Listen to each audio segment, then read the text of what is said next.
everybody! Welcome back to Linda Din channel. So for today guys, mag-update tayo sa improvement dito sa bahay na pinapagawa natin. Since you guys, so yan, please keep watching.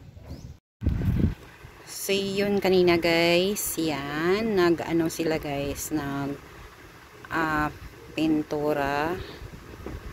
First skin coat, and then sa walling natin, sa wall and sa ceiling natin. So yan ang ginagawa nila for today. And yung plumber natin kanina pang umalis.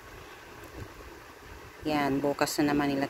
So ito na siya guys, dito sa baba. Bali yan, nalagyan na siya ng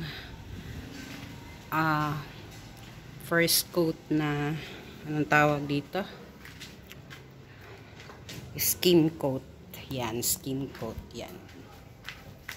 Ito yung skin coat. Ito yung ginagamit guys. So, balisikan coating na yan. And yan, tapos na din yung dito sa ano natin. Dito.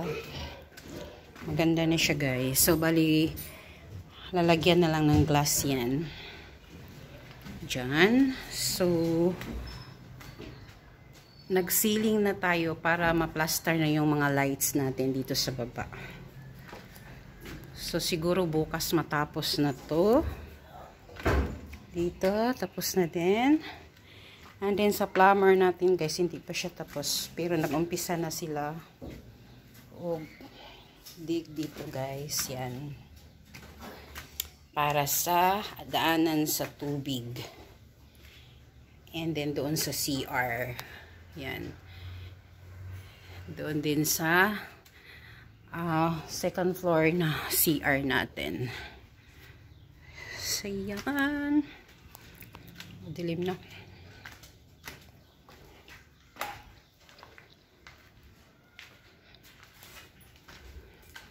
Skin coat. So, akyat tayo dito sa taas, guys. Yung skin coat. Kaya tayo, dandan tayo. Ay, hala ka, di naman takagunit. Dito, i-check natin dito sa CR. Sa taas. Sa second floor, kung ano na yung ano. Naggawa. Oh my God. So, ito, hala. Naputas, guys. Yung firewall. Ito, kanina ni, ano, may nagtrabaho dito. So, yan siya guys. So after niyan, pag matapos na, wala, may butas pala dyan. So, saka nalagyan ng tiles. So, yun. Nako, ang kalat pa dito. So, itong ang laki ng mga ano. Ay, binuksan na naman dito. Isara natin, baka uulan.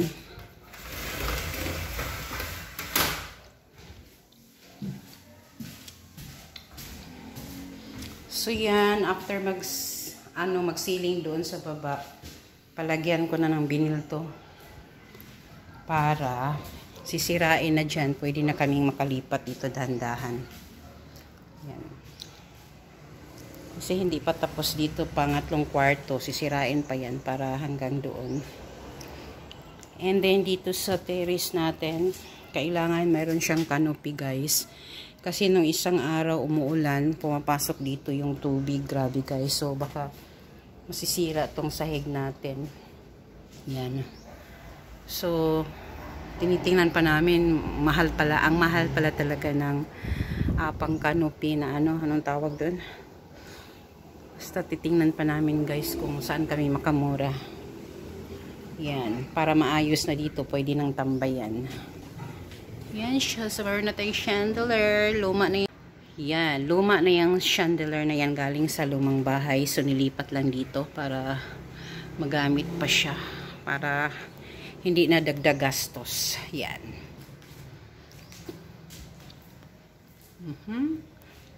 So, dito hindi pa tapos kasi lalagyan pa dyan ng damba para makapatong dito yung pintor.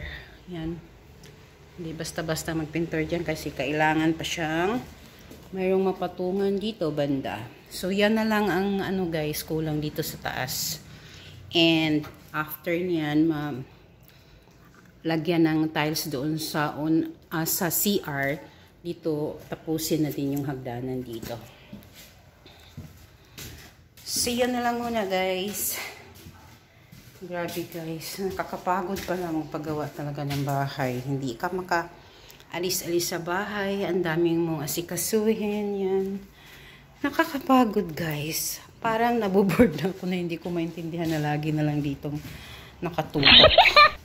Imagine from month of May 2023 until now, September na tayo ngayon, September 9. Ay, September 7 pa, oy. So ito nagpintura. And then, nagkisami. Yan siya.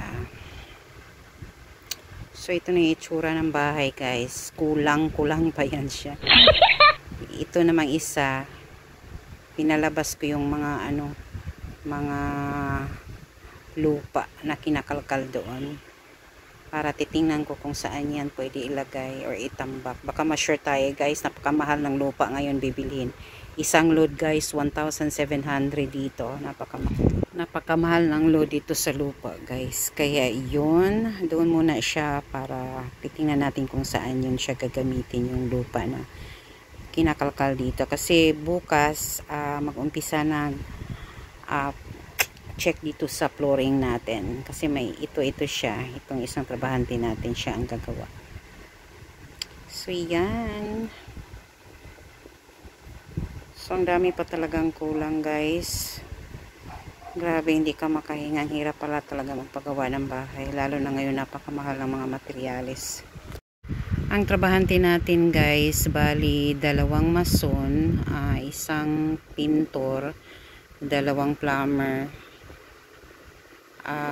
isang helper. Pero, marunong din siyang guys, kisame. Kaya yun, ini-increasean ko yung sweldo niya guys. Yan. So, bali 6 sila lahat. So, every weekend, every Saturday guys, magbigay tayo ng sweldo. So, napakalaki na yung budget nila guys. So, wala tayong magagawa dahil ibang-iba yung rate ngayon kumpara sa dating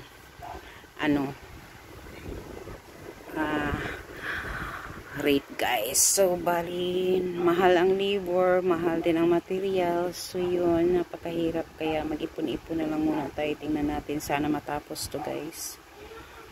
Tama-tama guys, matapos to, puno tayo ng utang. Wahahaha. Klaro ang tawa guys, kakapagod. Ito sila guys, sila nag-install ng ilaw at saka sila din ang plumber. Yan. Ito si Sir, yan ang master niya, welder. Ito naman, ceiling. So, mayroon tayong delivery. So, yan. Yan na lang muna, guys. So, yan na lang muna, guys, ang update natin for today. And, ano ba yung sasabihin ko? Guys, kasi minsan-minsan lang ako nakapag-update dahil madaming ginagawa. Yan. So, pasensya na guys. Yan. So, at least malapit na tayo matapos. Yeah! So, makagala na ako guys. Char. Naboboard na ako dito guys. Yan. So, yan. Don't forget to click like, share, and subscribe my channel. And don't forget to leave any comments that I can visit your channel also. Have a good day.